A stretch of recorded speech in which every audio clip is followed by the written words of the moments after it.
Okay, just to show you that not every dog has to be a well-mannered dog to be groomed and groomed quickly, this is Buddy Shire. And I love Buddy. And Buddy loves me. I think Buddy loves me a little too much sometimes. I know you want to play. We can't play. We have work to do. And I'm going to do him with this clipper back again using my Bravura. I know, Buddy. I love you too. Stop, stop, stop. And we're going to start off with the body work. He is the same all over with a roundish head. But that's just the way things are. And that one's not taking anything off, so we'll go a bit lower, or comb lower. I'll switch over to the beach comb. No. Now, I can't follow the way his hair grows, because he has some crazy hair. He's half Pomeranian, and it goes everywhere. But what I do in these cases, again, I use low suction and short little strokes. I also, if you'll notice, I'm holding his tail. There's a reason for that. He likes to wag his tail. By using short strokes, you actually are going to get a smoother finish.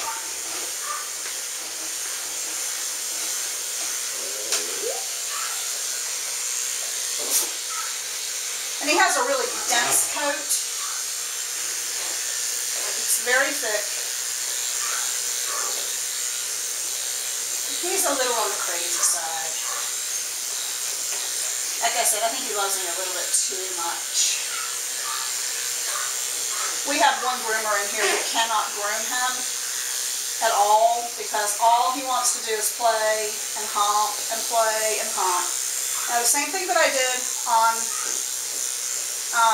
Chico, underneath, I like to go backwards. Stop! I've been doing this puppy since he was 8.5 weeks old. He's been like this ever since he's just turned a year old. He still acts like a puppy, so he'll get called a puppy probably for the rest of his life. Goodness, why are you yawning?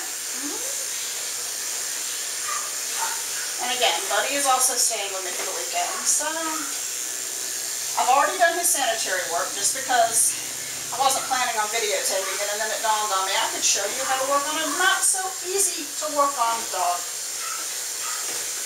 If I don't hold his tail out of my way, I will have no tail left. Now again, on the inside of the back legs, I like to go up. I'm going to do the same thing over here.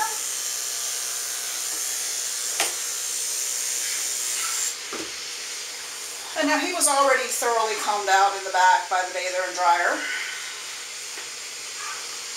Now, because he does have such a funny thick coat, I am going to back brush him. And even though it's not bad, I'm going to go over him one more time, or at least I'm going to attempt to. Stop it, Buddy. And we don't just call him Buddy, we actually call him by his full name. Buddy Shire. Stop it. Buddy Shire, come here. That's what ends up getting said in here a lot. There's just something about that added extra word, makes you feel like you're saying something that really means something, even if the dog totally ignores what you're doing.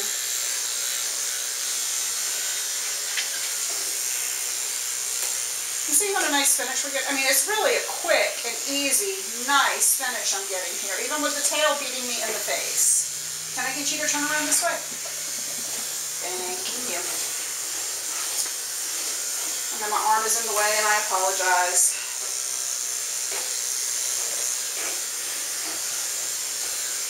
My son is actually out running errands currently, so I don't have anybody to help me with the camera. So it's just going to sit there.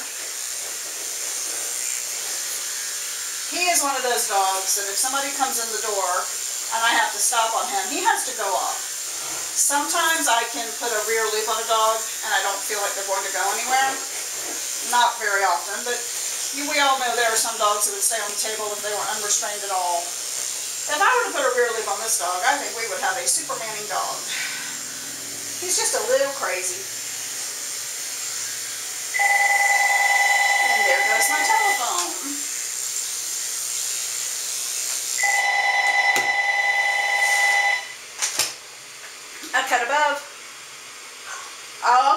See you tomorrow.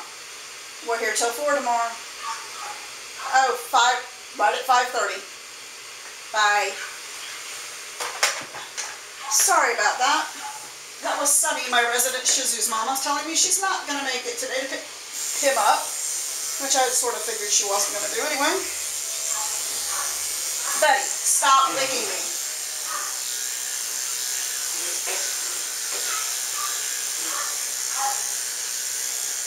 Now, I could correct him a lot more than I do.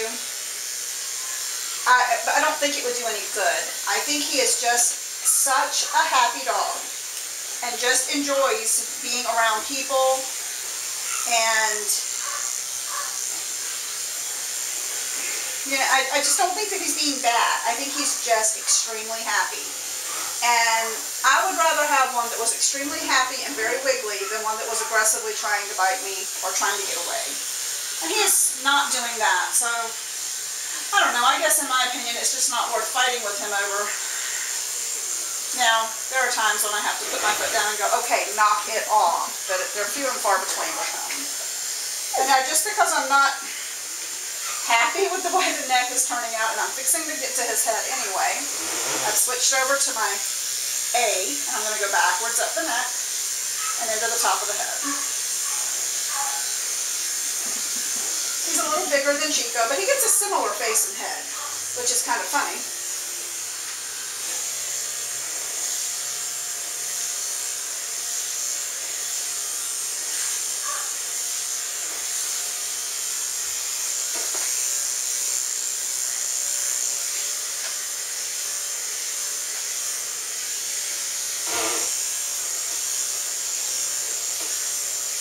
He does not get shaved ears, but what I do is take the inside of the tips with my 9 setting and just sort of skim the inside, and then I'm going to point them with a pair of scissors in a minute.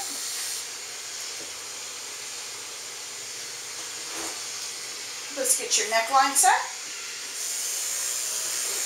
Again, I do this on most every dog I do. It gives them a little bit of neck, and it makes them look as if their head is not sitting straight on their shoulders. It just gives them definition between the head and the body. It's a trick I learned from Colin Taylor. So Colin, if you're watching this, thank you very much for that tip. It was awesome.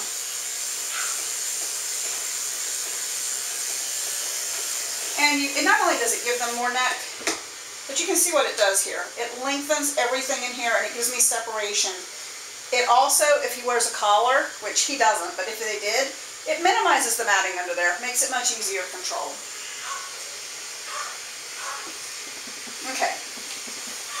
Vac system off. And because of who I'm working on, I'm looking for a specific pair of scissors.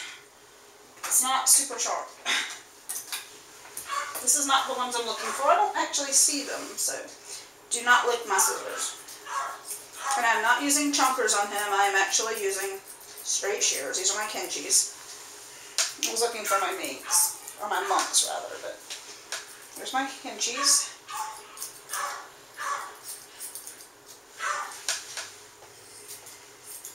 I already did his nails. I already did his sanding and under his eyes and all of that before I turned on the camera. So add another 10 minutes maybe to the groom. I'm thinking more like 5. Good boy. That's my good boy. I don't like to talk to him too much, and I don't like to encourage him. And yeah, saying good boy makes him think it's okay to do what he's doing. Stop. Because he wants to pull, I'll hold his leg up at the top of the shoulder. Up here, locks it, and he can't move. I'll watch my cutting myself, because I've already done that once this week. I don't want to do that again. And there goes my phone.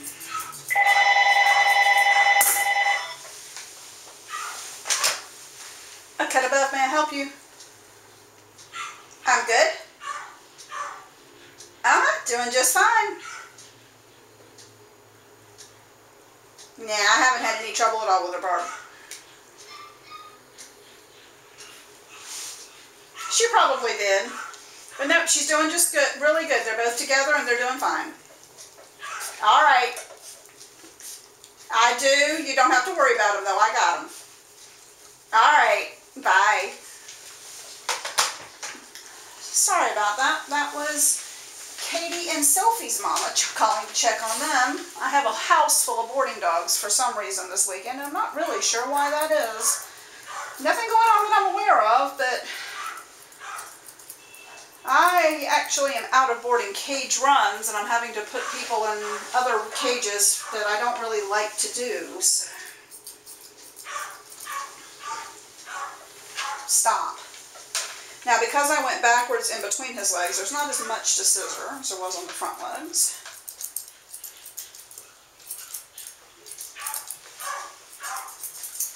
And in case you're wondering why my thumb is wrapped, it's actually my thumb, not my wrist, and it is to keep my thumb from popping out of joint like it just did a second ago, and I almost peed my pants.